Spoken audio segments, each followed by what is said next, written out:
শবে মেরাজের রোজা কয়টি রাখবেন, কত রাকাত নামাজ আদায় করবেন, কোন কোন সূরা দিয়ে পড়বেন, কোন দোয়াটি পাঠ করবেন এবং অন্যান্য কি কি আমল করবেন সম্পূর্ণ জানতে পারবেন আজকের ভিডিও থেকে।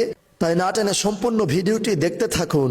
আসসালামু আলাইকুম ওয়া রাহমাতুল্লাহি ওয়া বারাকাতুহু। সুপ্রিয় দর্শক শ্রোতা মণ্ডলী, চলছে পবিত্র মাহের রজব মাস। যে রজব মাসকে বদির মাস বলা হয়, আল্লাহর মাস বলা হয়। জাহিলি যুগের লোকেরা পর্যন্ত যেই মাস আসলে যুদ্ধ বিগ্রহ বন্ধ করে দিত, এটি হচ্ছে রজব মাস। আর এই রজব মাসকে সম্মান জানিয়ে, এই রজব মাসকে মহব্বত করে ভালোবেসে যারা যারা ইবাদত বন্দিগি করবে, আল্লাহ রব্বুল আলামিন এদের জন্য অফুরন্ত নিয়ামত রেখেছেন, অফুরন্ত রহমত বরকত ফজিলত রেখেছেন।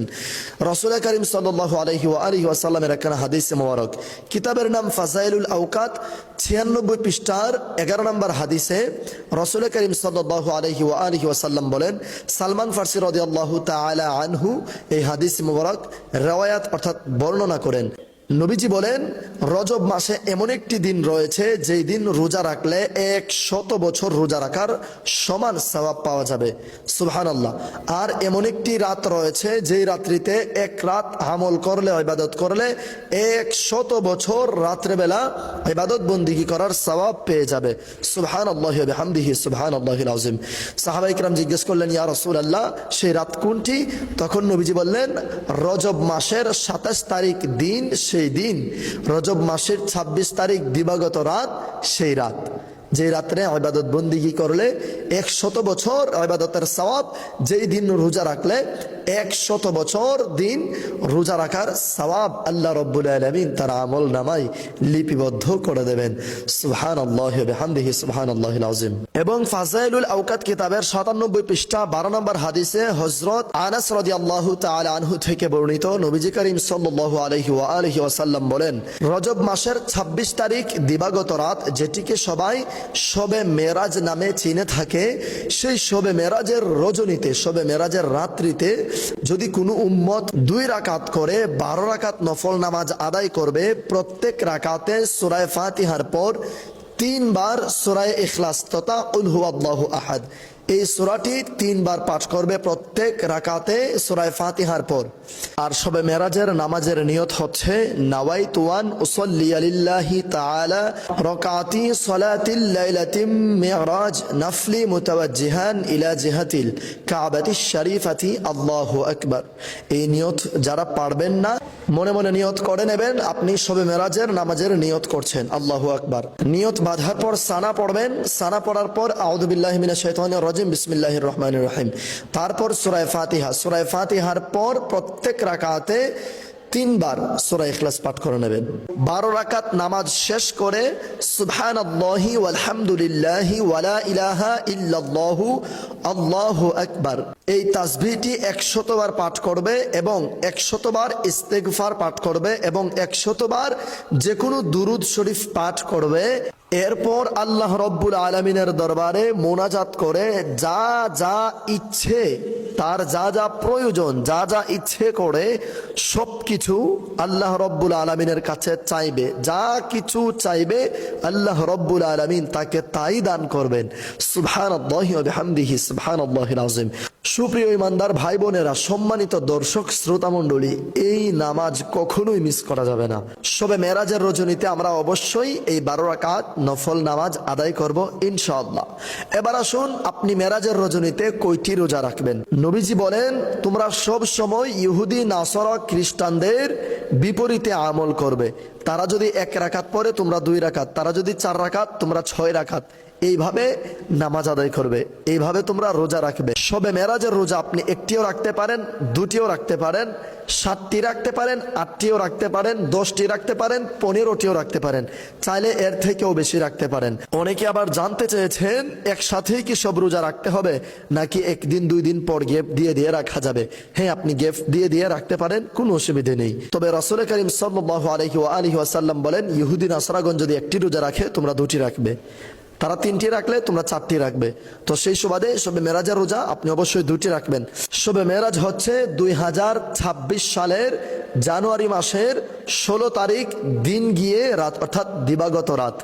আপনারা সকলে বৃহস্পতিবার রাতে সাহারি খেয়ে, অর্থাৎ 15 তারিখ রাতে সাহারি খেয়ে একটি রোজা রেখে নেবেন। 16 তারিখে আবার সাহারি খেয়ে আরেকটি রোজা রাখবেন।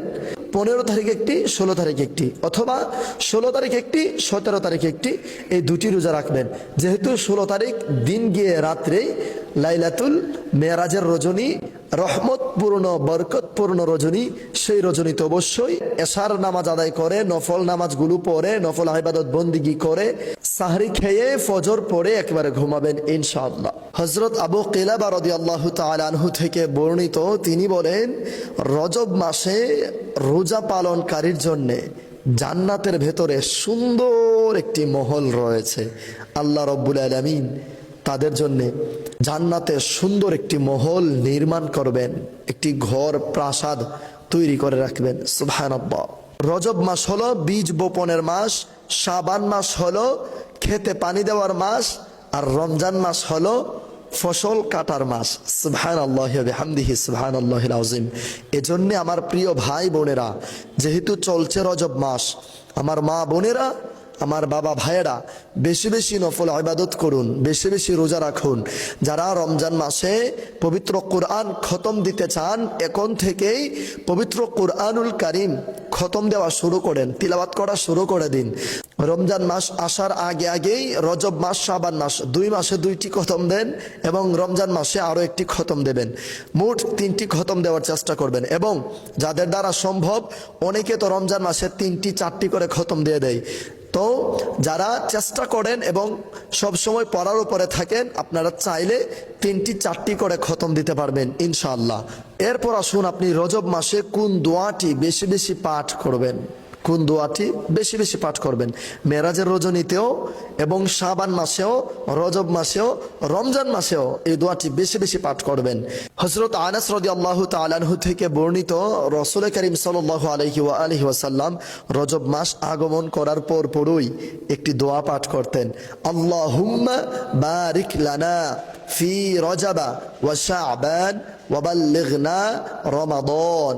আল্লাহুম্মা বারিক লানা ফি রজবা ওয়া শাবান ওয়া বাল্লিগনা রমাদান। এই দোয়াটি নবীজি বেশি বেশি পাঠ করতেন। অর্থাৎ, হে আল্লাহ, আমাকে রজব মাসের সম্পূর্ণ রহমত বরকত নসিব করুন, শাবান মাসেরও সম্পূর্ণ রহমত বরকত নসিব করুন, এবং আমাকে রমজান মাস নসিব করুন। আমার হায়াতে যদি নাও থাকে, অন্তত রমজান মাস পর্যন্ত আমাকে পৌঁছে দিন। সুবহানাল্লাহি ওয়া বিহামদিহি সুবহানাল্লাহিল আযীম। আমার সম্মানিত দর্শক শ্রোতা মণ্ডলী, আপনারা অবশ্যই এই পবিত্র মাহে রজব মাসে বেশি বেশি আমল করার চেষ্টা করুন। বিশেষ করে যেহেতু এখন শীতের সময়, আপনি কষ্ট করে যখন ওযু করবেন, ঠান্ডা পানি দিয়ে যখন ওযু করবেন, আল্লাহ রাব্বুল আলামিন আপনার এই কষ্ট দেখে আপনাকে মাফ করে দেবেন। আপনার এই কষ্ট দেখে আল্লাহ রাব্বুল আলামিন ফেরেশতাদেরকে বলবেন, ও ফেরেশতারা, আমার বান্দারা এত কষ্ট করছে, আমার বান্দারা কি চায়? ফেরেশতারা বলবেন, আল্লাহ, আপনার বান্দারা আপনার সন্তুষ্টি চায়। কিয়ামতের কঠিন ময়দানে যেন আপনি তাদেরকে দয়া করেন, মৌতকালে যেন তাদেরকে কালেমা নসিব করেন, আপনি তাদের দুঃখ বেদনা দূর করেন, আপনি তাদের অন্তরে শান্তি দান করেন। তখন আল্লাহ রাব্বুল আলামিন আপনার মনের নেক মকসুদগুলো, মনের নেক আশা আকাঙ্ক্ষাগুলো পূরণ করে দেবেন। এজন্যে এই পবিত্র মাহে রজব মাসে বেশি বেশি আমল করার চেষ্টা করুন এবং বেশি বেশি কোরআন তিলাওয়াত করার চেষ্টা করুন, বেশি বেশি দুরূদ শরীফ পাঠ করার চেষ্টা করুন। আরো একটা কথা বলি, মনে রাখবেন, যে কোনো দোয়া পাঠ করেন না কেন, প্রত্যেক দোয়ার পর 11 বার দুরূদ শরীফ পাঠ করে নেবেন। প্রত্যেক মোনাজাতের পর 11 বার দুরূদ শরীফ পাঠ করে নেবেন। প্রিয় দর্শক শ্রোতা মণ্ডলী, আশা করছি আপনারা সকলে বুঝতে পেরেছেন। আজকের ভিডিওটি সওয়াবের নিয়তে প্রচুর পরিমাণে শেয়ার করে সারা বিশ্বে ছড়িয়ে দিন, যেন আপনার শেয়ারের মাধ্যমে অন্য ভাই বোনেরা দেখে শুনে শিখে আমল করতে পারে। আসসালামু আলাইকুম ওয়া রাহমাতুল্লাহ।